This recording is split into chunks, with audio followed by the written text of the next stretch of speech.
Hi everyone, welcome back to a new video. So as it's Seafair week, I thought it would be fun to drop a little Seafair Kyra lore. I have, answered the basic things before, like going to my first air show when I was 4, and that's how I got into it and all that. But I got an email recently. Someone asked me how I got into hydroplane racing specifically, because it is more of like a niche thing.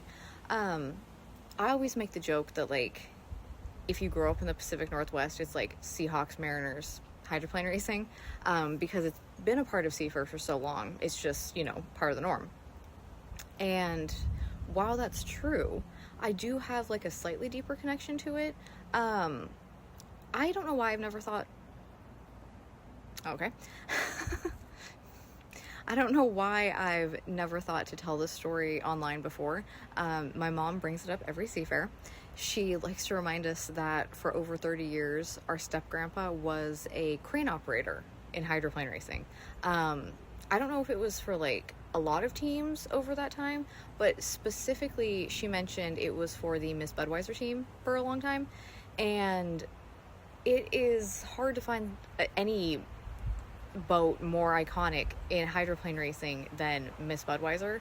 So I think that alone is just insanely cool. There was a time, so all this happened before I was born, so I never got to witness this. For years, they would all, when they would go down to the park, for the weekend, they would go and see him and, get to witness him doing that. And at one point there was like a hat that he gave one of my brothers. I don't know if he still has it or if it's like floating around the ether somewhere. But yeah, I just think that that's a really, really cool thing, because that's not like your typical job, like crane operator for hydroplanes. So yeah, I just think that's like really special. I also kind of wonder if it's like a thing where the crane operators were like part of the team, more or less, like unofficially, officially, or whatever, or if it's just like crane operators are like generic white guy number 47.